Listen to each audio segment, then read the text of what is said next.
today about building brands in tumultuous times. I think we can all agree that it has been quite a year. We're living in unprecedented times, facing one crisis after another, from global pandemic to civil unrest to natural disasters to a contentious election, right? There's never been so much change, right? As Jim mentioned, accelerated change in one concentrated period before. And while the pace of change can feel overwhelming at times, I know I've never been more stressed while trying to lead a team virtually, from home while managing my daughter's virtual schooling. The key is to view all of this change not as a challenge, but as an opportunity. I truly believe there's no better time than right now to be a marketer. We have an incredible opportunity to really connect with consumers in a new way and build brands that can truly make a difference, build brands with purpose. And so I'm going to take you through what I think are the 4 principles for building brands in tumultuous times. First and foremost, listening to your consumers. Secondly, bringing humanity back into marketing. 3, be agile. I know that's a big buzzword in the marketing community now. And finally, showing up and standing out. So in terms of listening to your consumers, as marketers, we always try to have our finger on the pulse of consumer sentiment, but in tumultuous times, that's more important than ever. It's important to listen and truly listen to your consumers. You have to mine both the data and the insights to truly understand what consumers are thinking and feeling. So earlier this year at Danone, we actually fielded a custom A&U study to truly understand how the crisis was impacting Danone-specific consumers. And what we found was that there's been a seismic shift in consumer attitudes and behaviors. Never before have we seen such a rapid change in sentiment and adoption of new behaviors. And so as marketers, it's critical for us to understand those in order to pivot our marketing and build brands that have meaning in this new world. The way we may have built brands in the past is no longer relevant. And so some of the things we found are, first and foremost, people are overwhelmed and worried, right? The length of the pandemic, coupled with all the other things that have happened in 2020, has really taken its toll on them. They have health concerns, they have economic concerns, they're worried about job security, they're worried about personal safety. And when people are feeling overwhelmed and worried, they have this need to be in control, right? That's a basic human need to try to control what's happening in the midst of such tumultuous times and total chaos. And so they're exhibiting this need through resourcefulness, through self-sufficiency, through stockpiling toilet paper, right? We all lived through the great toilet paper shortage of 2020. How many of us know somebody that grew their own vegetable garden for the first time this year, or tried a sourdough bread starter? People are really going back to basics and trying to conserve resources and control what's happening in their lives. But with all this time at home, people are also bored and lonely, right? Our country's been in some sort of lockdown now for over 9 months with no end in sight. And people are either isolating alone or with family members that frankly are getting on their nerves. And so they're turning to the internet for connection, right? Zoom happy hours have replaced after work happy hours. There's been a huge increase in consumption of Netflix, of YouTube, of social media. In the first week of the pandemic alone, over 2 million downloads of TikTok, which has quickly become a very popular app, not just for young kids as it once was, but for entire families. That's now my daughter's favorite pastime with me, is to see if she can teach mom the latest TikTok dance and make fun of my dance moves. And in this world of isolation, people are really seeking a different sense of companionship, a different way to connect with their community. They're really focusing on the local community around them and say that making that effort to be part of the local community is more important. And they want to support the companies and the brands that are doing the same and investing in their local communities. And so along with this, we've also seen a huge shift in values and values-based decision-making, which really matters to us as marketers as we're thinking about selling our products and services to these consumers. And what we found is people say they're less materialistic. They're caring less about what others think and more about what matters. They're focusing on fewer, better purchases, and they're looking to brands and companies that are more environmentally conscious and more socially responsible. And so that kind of leads into our second principle of bringing humanity back into marketing. Given this seismic shift in consumer attitudes and behaviors, we really have to rethink our approach to marketing. And it's important that we're not just behaving as marketers, but as human beings, right? I think as marketers, we're in love with data, and rightly so, right? There's a lot of rich data out there that helps us learn about our consumers' segments. But I think in times like this, we have to look beyond the numbers and really see our consumers as people and show them that we're listening and show them that we care about them on that human level. Sensitive moments like this are when brands have that opportunity to truly win customers' hearts, not just their minds, but their hearts, which can really engender some long-term brand loyalty. And, I think at the beginning of the pandemic, we saw that, or we saw brands try to do that, right? And the key message here is it's not just about saying you care, right? I think this cartoon perfectly captures what we all experienced early on when it seemed every brand was jumping on the COVID bandwagon with a message about how we're all in this together and they're here for us during this difficult time.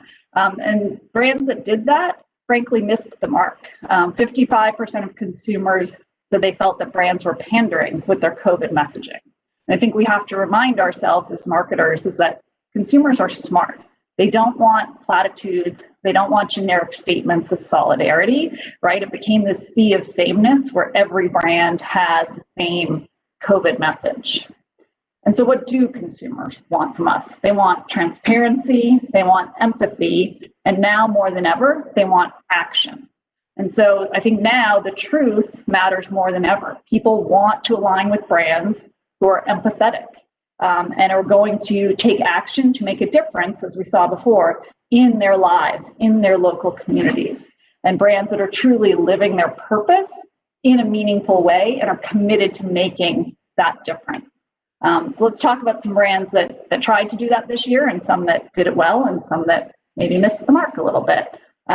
So I think early on, Nike was a good example, right? They've been pretty bold over the years with living their purpose in different ways. And so they were one of the first early on to encourage people to stay home with a simple but very on-brand message. If you ever dreamed of playing for millions around the world, now is your chance. Play inside, play for the world, right? Simple but effective. At the same time, Coke had an out-of-home billboard that also had a social distancing message, but it lacked, that insight or that impact. It wasn't necessarily aligned to their brand purpose in any way. And so the message fell flat. Again, it became one of those in the sea of sameness, like every other brand. At the same time, at Danone, we were actually in the midst of a multi-month out-of-home buy in Times Square. Very inopportune time to be locked into some out-of-home when, as you can see in this picture, there is nobody in Times Square. But we were able to shift the creative on our digital billboard from product-specific messaging to a message that talked about how, as a company, we were living up to our purpose and supporting our frontline employees, both our Horizon organic dairy farmers, as well as the folks in our plants working tirelessly day in and day out to make sure that we're still delivering product to the stores. We also saw a lot of brands this summer, really start to showcase their purpose through social justice. Companies like Patagonia and North Face banded together with civil rights groups to organize the Stop Hate for Profit Facebook boycott. Here's an example from Lego, which was staying really true to its purpose of inspiring children by announcing a donation to educate children about racial equality. Great way for them to get into the cultural conversation happening at that time, but in a way that was connected to their brand purpose. We at Danone had a lot of conversations, a lot of candid, honest conversations internally about whether or not our brands should share messages during this time, and if we did, what those messages should be. Ultimately, we decided it was important to speak up and take a stand, but we decided to do so with that transparency, empathy, and action. So this is just an example from one of our brands on So Delicious Dairy Free, where we posted a message on social media that said, we've been listening, learning, and reflecting on what we've seen in the world. While we strive to make everyone feel welcome at our table, we can and will do better starting now. We stand with the Black community because Black lives matter. Here are our commitments to you. So it wasn't just a message, it was showing that we were actually taking action and announcing a donation to the NAACP Legal Defense Fund. I think, though, when we talk about building brands with purpose, people think that that purpose has to be lofty.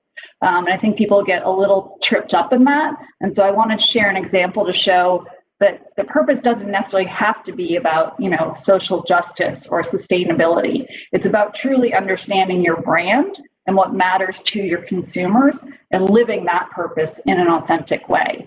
So one example here is from Horizon Organic. And so this brand decided to step in and fill a void this summer by helping busy parents entertain their kids with fun and sustainable activities, right? Camps were closed, parents were working from home. This was a burden as a parent, I think, that we all shared. And so it was a great way for this brand to step in with action and empathy in a very on-brand way. Third principle is all about agility. As I said earlier, I think this is a big buzzword in the marketing community today, but it's a good one, and it's for good reason. I think gone are the days where you build your annual marketing plan once a year during the strat plan process and then focus on executing with excellence. When the pandemic hit last spring, I think we're all completely caught off guard, and we had to pivot quickly. We had to cancel innovations. We had to cancel ad shoots. We had to shift creative messages with a moment's notice. And those marketers and brands that were able to demonstrate agility and pivot quickly fared much better than those who weren't. A few fun examples here. I loved the Chiquita banana one. They quickly removed their iconic Miss Chiquita mascot on their stickers and then posted on Instagram, "I'm already home. Please do the same and protect yourself. #stayhome." Hershey similarly switched their brand messaging to show how their brand can share love from a distance, right? Again, very on brand, but very relevant message pivot during that time. But my favorite example so far this year of brand agility in action is from Guinness. So as many of you probably know, St. Patrick's Day is one of the biggest days of the year for Guinness consumption. And the country literally went on lockdown 4 days prior to this holiday. And so the Guinness brand team already had all of their messaging, their plans, their activation in place behind this, and had to pivot within just 4 days. And they pulled off this heroic pivot. If you haven't seen this spot, I highly encourage you to Google it and watch it. It was, a really, really emotionally well done ad that talked about how we can still celebrate safely. Celebrations of St. Patrick's Day may look differently this year while social distancing, but we can still celebrate together. And then they went one step further, again, back to that empathy and action, and they announced a $500,000 commitment to the Guinness Give Back Fund to help those communities where we live, work, and celebrate, right? So again, it's empathy and action. This example hits very close to home. So the picture on the top left there was taken on March 10th, actually on set in Brooklyn. We were shooting a new campaign for Silk Soy Milk, and that's actually a photo of my daughter with the director of our campaign. So she got to skip school that day and come on set with me because we were filming her hero, Allie Reisman, who's an Olympic gymnast. Literally 3, 4, 5 days later, the country went on lockdown and we had to completely change our plans. We had another shoot scheduled with Olympic swimmer Michael Phelps as part of this campaign. We had a whole editing schedule and we had to change all of that. So what we did was we quickly pivoted and figured out how we could produce content remotely and how to shift our messaging. At that point, it just didn't feel like it made sense to be really pushing Silk Soy Milk in the original campaign the way we intended. And so instead of promoting our milk, we actually leveraged Allie and Michael to produce content at home that announced a donation to Feeding America to fight the growing food insecurity in our country as a result of the global pandemic. So just another great example of agility in action. And so some tips of, how we can continue to demonstrate agility in action as marketers. I think, as I mentioned earlier, listening to your consumers and stepping up the monitoring of consumer trends and sentiment. If you know how your consumer is feeling, thinking, you can pivot more accurately to their needs. And then you can truly shift your content to align with their shifted mindset and realities. I think the other thing that really helped us here at Danone be agile this year was having in-house creative capabilities. And so I think that's something that as marketers going forward, we're going to see more and more of people developing that in-house capability to produce and edit your own content, because that gives you the flexibility to pivot quickly with speed. I think building flexibility into media planning, right? We were locked into this, multi-month out-of-home buy, which was no longer relevant. Consumers at that point were shifting media consumption online. So how do you build some of that flexibility into your media planning as well as your overall planning? I think now is the time where we need to continue to scenario plan and develop what-if options. What if the pandemic ends? What if it lasts longer than we expected? How are you going to move your brands forward in those different scenarios? And then the final principle is all about showing up and standing out.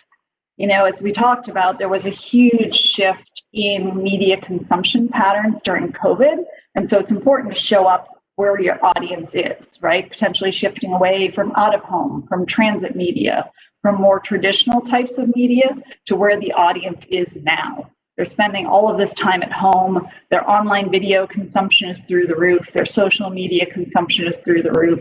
And so making sure you're showing up where they're spending their time right now is important, but it's even more important to stand out.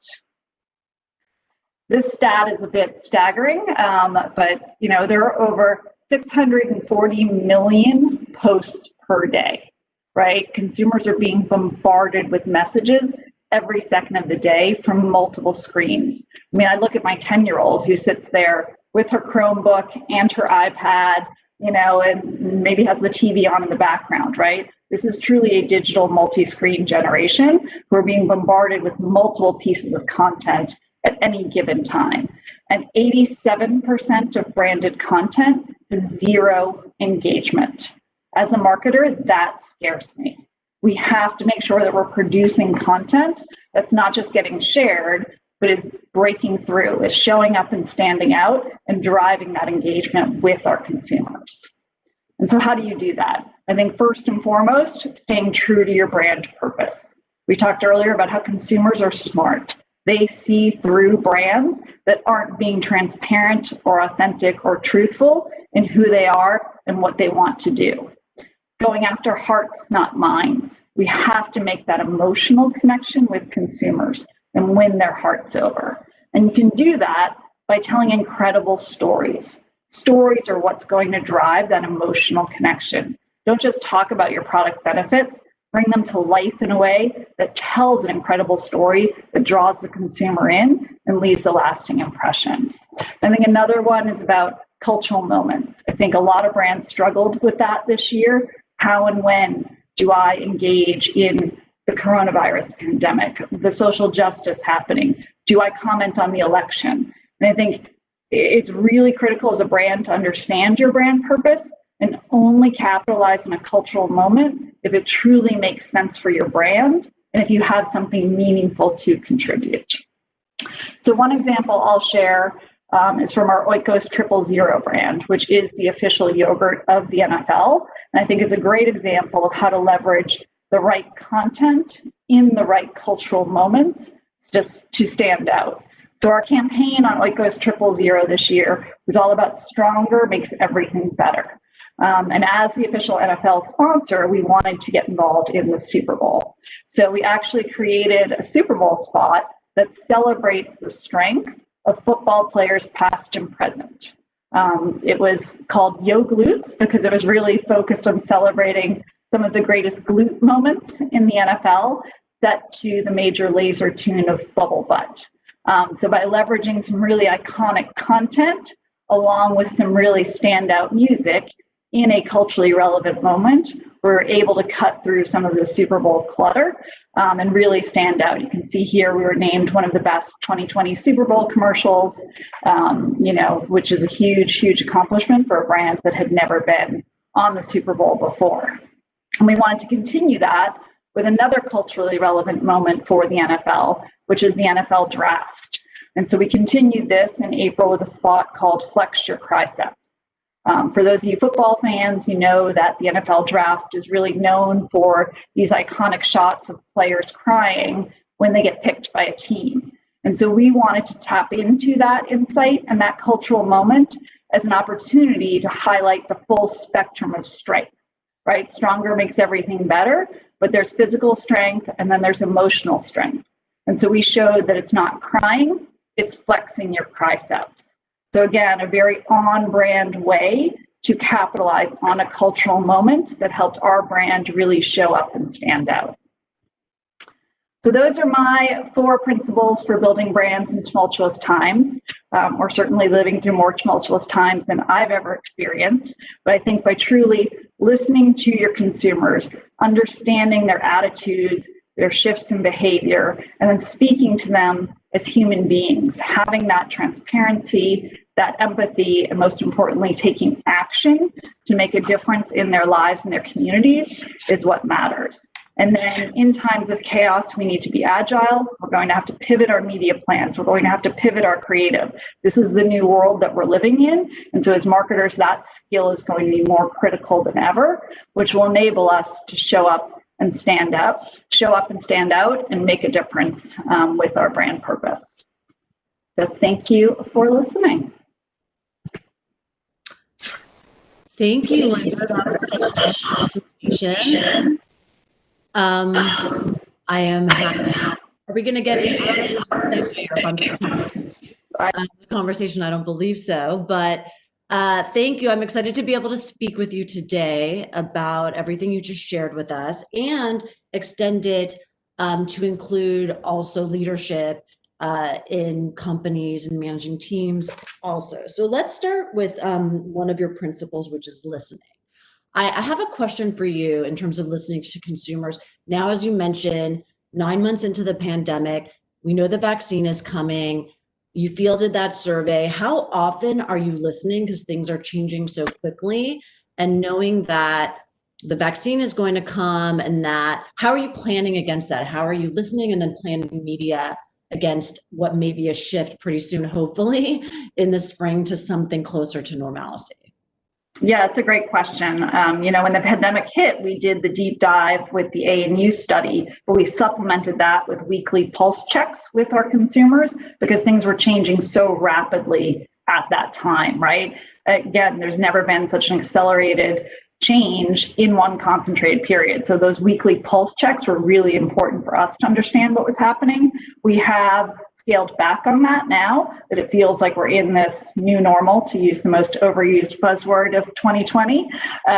But to your point, now there's an end in sight, right? Things are going to change again. And so we are looking to do more touch bases with our consumers to try to understand what will be the lasting shifts in attitudes and behaviors as a result of the pandemic, and what new attitudes and behaviors do we expect to see when we come out of this, right? Once the world opens back up and people are hopefully going back to their office and going back to bars and restaurants, what are we going to see change then? So as marketers, we're really focused on scenario planning. Again, I don't have a crystal ball. I don't know what the future holds. And so all I can do is outline a few different scenarios and build plans accordingly, and then be ready to be agile and pivot as needed.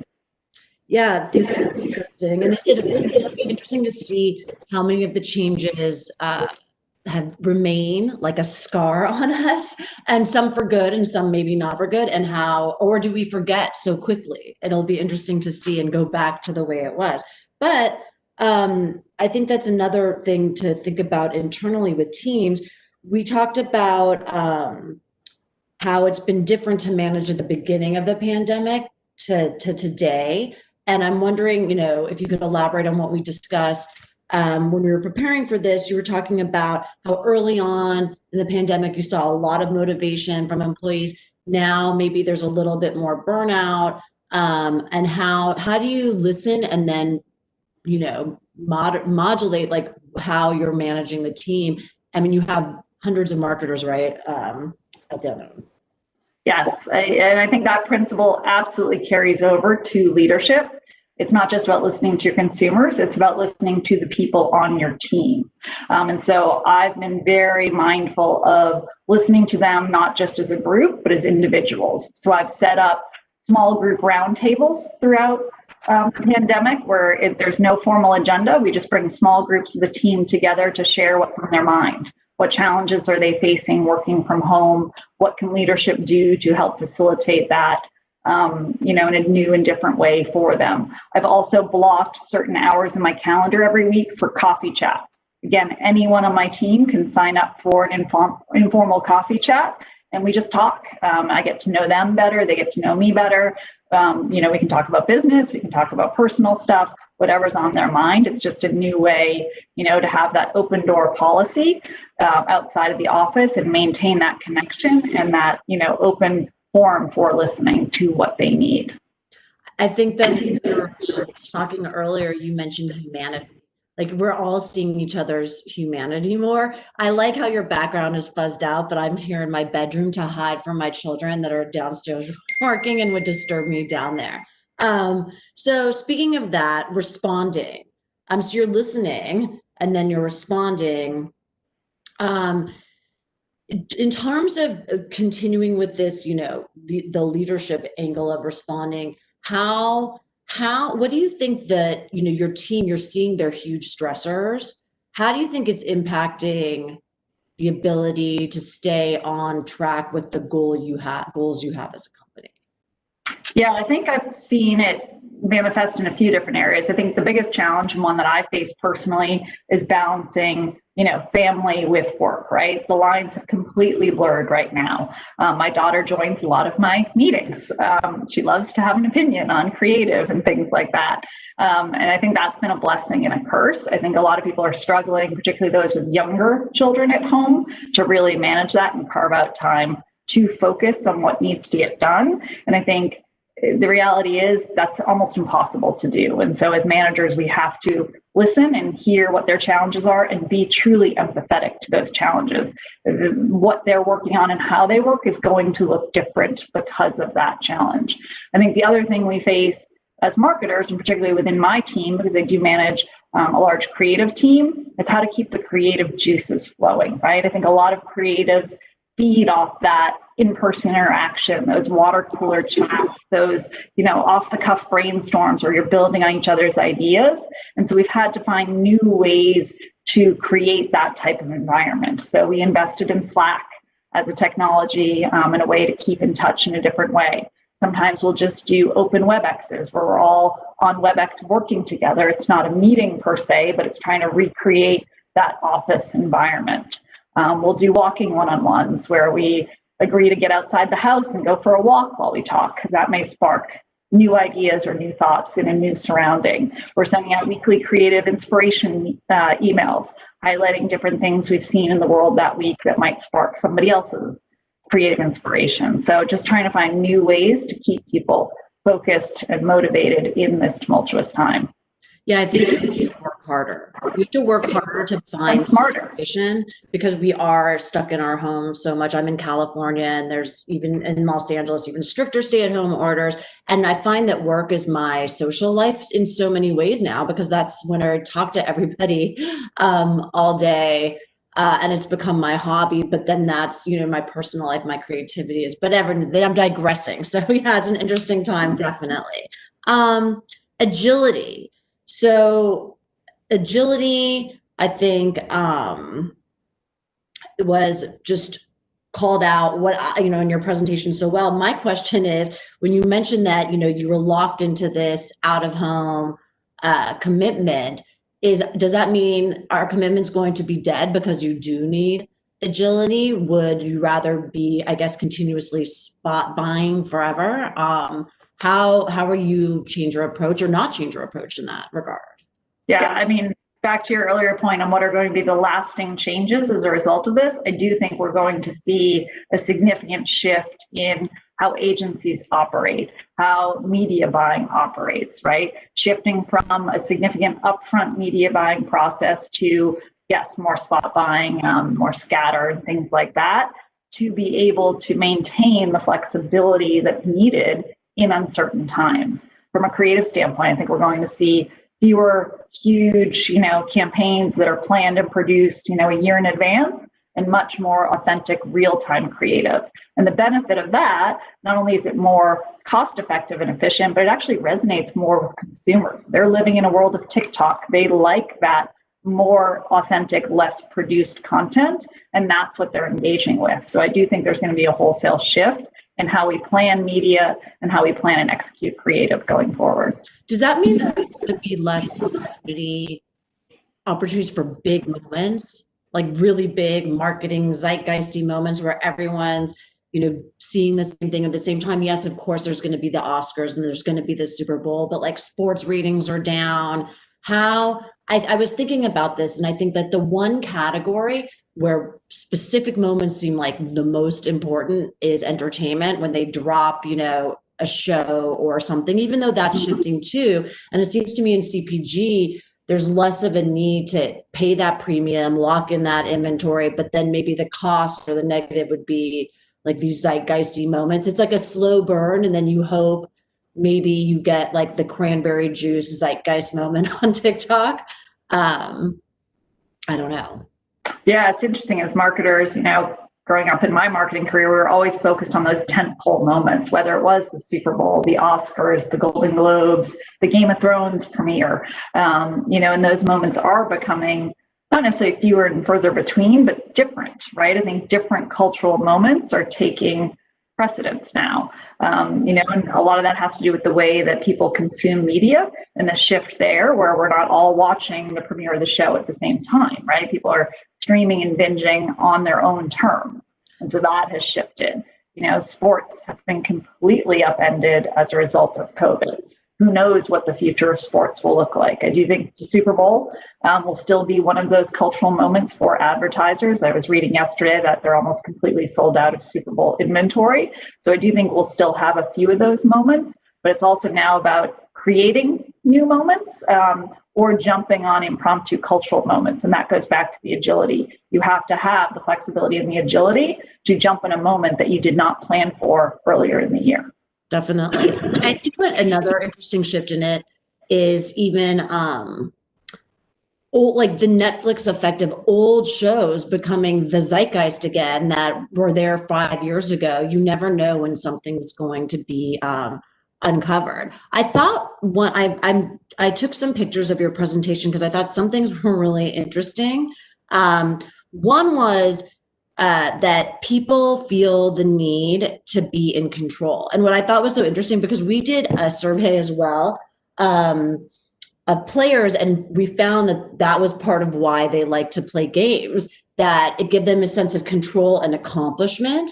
So I'm wondering how that sense of control and how you weave that, maybe how can you weave that into a marketing practice that used to have a lot of control, used to have everything planned out, and now is totally agile? Like, are you, for example, seeing, maybe I need to hire people with a different skill set now? Maybe some on my team weren't as agile. Maybe, I'm just wondering if you're seeing that type of shift.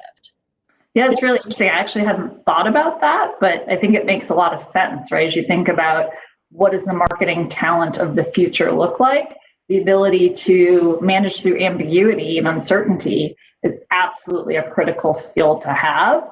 And so that's, a really interesting one to think about. That being said, it is human nature to have that need for control. And I think as leaders, it's our job to help people control what they can. And then we manage everything else around that, right? So I mentioned scenario planning earlier. We're looking at scenario planning now as part of our annual planning process. And so, okay, let's align on these are the 3 scenarios we're going to plan against. They may or may not be right, but it gives people at least a North Star, and they can make those 3 plans, and then we'll pivot as needed. Mm-hmm. Yeah, I had one of these talks with Alison Witherspoon from Nissan, and she was saying the same thing. Like they're doing multiple media plans. I mean, it seems like triple the work because you don't know if it's going to be A, B, or C.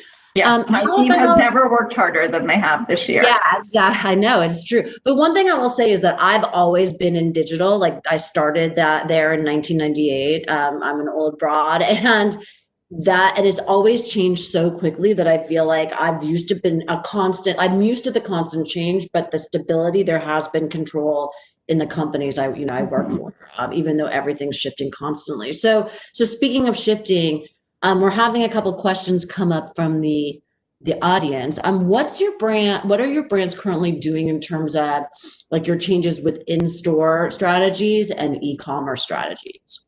Great question. I think e-com is where we've seen the most accelerated shift in behavior this year. 41% of new e-grocery shoppers earlier this year had never purchased groceries online before.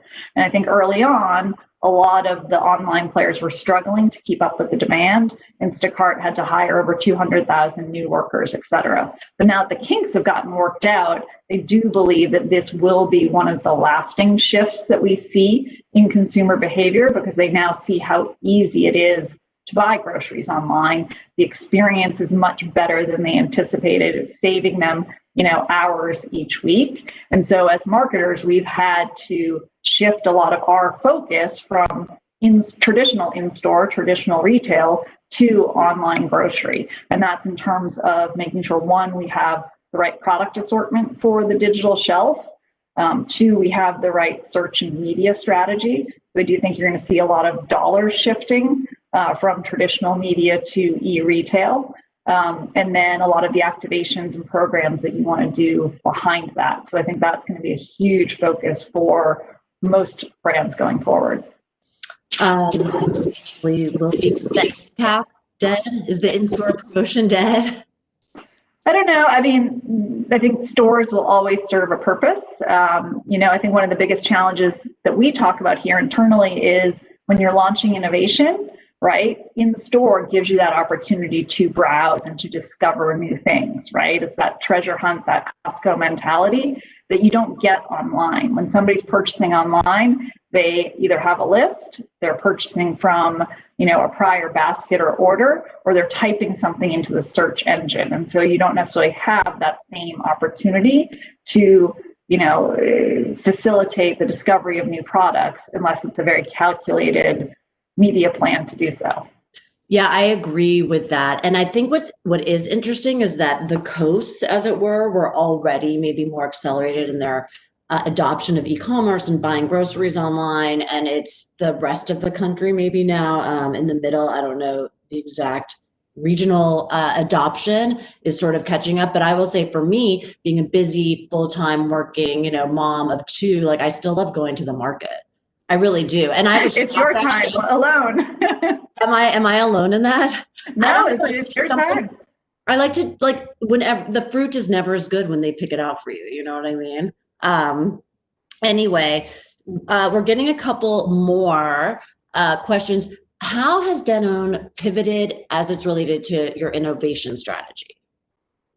That's a good one. So again, as I mentioned, I think we've thought through differently how to launch and execute innovation. But in terms of the innovation strategy itself, we have learned a lot about consumer needs, from a product standpoint. I think particularly with COVID, there's been a huge increase in searches and concerns around immunity benefits. And so our Activia brand is all about gut health, right? We believe that, it all begins within, right? It starts from your gut. And so we've really focused on how do we make sure that we're building the right pipeline of products to support the growing consumer demand for immunity, for probiotics, for prebiotics, et cetera. Mm-hmm. I'm a fan. And I'm perfectly in the target demo. This is another one from the audience. How has your leadership style changed over the past few months? How have you been able to develop more personal relationships with your colleagues and partners? I know you discussed like the walking one-on-ones and the coffee sessions. Has your leadership style changed, or is it just kind of different extensions of different ways to communicate? Yeah, this has definitely been a challenging year for me as a leader. I actually started at Danone in January.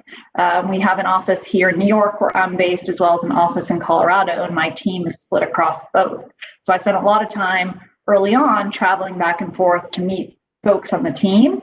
But when COVID hit, I hadn't had the chance to meet everyone in person yet. So all of a sudden I was faced with this situation where I had to lead a team of 100 plus people, and I hadn't had the chance to meet them all in person. And so it was a matter of how do you build relationships virtually, which I think is a very difficult thing to do. I think we've all gotten much better at it over the course of the past 9 months, but I think it's been really important for me as a leader to, one, build that one-on-one connection with every person on my team, but also continue to build the team connection and the team dynamics and find ways that we can still come together and operate as one team against common goals and objectives, and do that in a virtual world. Yeah, I've met with a few people that started jobs just before the pandemic or right as it hit. And I have a lot of empathy, because I will say, I've been at Zynga for 8 years, and there was something about this commonality and what we had established in this trust, working with each other for so many years, that I think really helped new people, because we've hired many people during this time too, onboard more quickly because they came into an environment that was already so established. And I think it was harder for them because they had never, there's people I've never met, that I work with on the team every day. But is there going to be fundamental changes? We talked about this, this too, in terms of, your two headquarters. Do you think, speaking of agility in the future, we were talking about urban versus suburban versus country home, did you need to spend all that time away from your daughter on a plane going back and forth to Colorado and sitting at the Delta Sky Club? I don't know if you're a Delta person, but is that going to be important still? Or I think this is definitely be able to cut it in half. Yeah, I think the pandemic has proven that we can be productive and effective from home. I mean, personally, I'm working more hours than I've ever worked before because there's no delineation, right? The lines are completely blurred. And so I think you will see a wholesale shift in flexible schedules, flexible workplaces, and things like that going forward. I think the future of work will look very different. That being said, I do believe in the importance of in-person connection. And so I don't think that will ever go away entirely. There are absolutely critical meetings and critical discussions that happen more effectively in person. And I think you can really tell, people in marketing and media are some of the most outgoing people, I think, in the world, whether you're on a publisher side or brand side. And I think that the huge amount of virtual events just shows how much we're kind of dying to see each other at a conference and have that cocktail at the end of the day, commiserating on life, which is something that I think we all miss. So talking about showing up and standing up, I really loved that, section of your presentation. How does that look for the consumer? Do you have two types of consumers, one that was already e-com savvy and one that wasn't? And do you have different messages for each of them? I guess that's showing up. You were saying how so many of your consumers had never even done e-commerce before, and how is that how is that solution becoming easier for them? But are there people that are already there and you don't need to catch them up so much, and they kind of have different needs and more sophisticated needs in the way you speak to them? Yeah, I mean, we've always segmented our consumers. We segment them into what we call activation communities, and it is about, mass personalization, right? Or personalization at scale, and how we tailor a common brand message in a different way or through a different channel to reach different segments of consumers. And so, yes, there are absolutely people that were already very digitally savvy, already on TikTok, right? And then there was a whole group of new folks that joined TikTok, myself included, earlier this year. There was a whole group of people already purchasing groceries online, and now there's a whole new group of people. And so I do think it's important that you understand the differences in those consumer segments and what is the right message and the right channel to reach them. Mm-hmm. We have another question from the audience. What are your thoughts and speaking of like TikTok and influencers and brand ambassadors, what are your thoughts on the Dunkin' Donuts partnership with Charli D'Amelio? Should all brands be finding ambassadors and working with them like partners? It's funny you asked that. Charli D'Amelio is one of my daughter's favorite TikTok influencers. I think it's interesting, right? I think, I grew up in the world of leveraging celebrities, right? And getting a celebrity spokesperson. And I do think that model has completely shifted because it is now more about authenticity, and consumers are savvy, right? They know that you're paying that celebrity to pitch your product. And so I don't think it has the same resonance or effect that it used to, unless you do it the right way. I think this has been the year of Ryan Reynolds, and everything he's done. Yeah. He is a celebrity himself, but he's also used celebrities in very authentic and relevant ways. And so I think it still can be done if done right. But I do think that influencers are the new celebrities. Charli D'Amelio, I think, is in a world of her own, right, with over 100 million followers. And so I think what's more critical for marketers is to find the right up and coming influencer that's the right fit for your brand. So for example, we did a TikTok challenge on Oiko's 000, where it was all about, the one trip grocery challenge, and we leverage influencers that fit our brand, but also fit the challenge itself.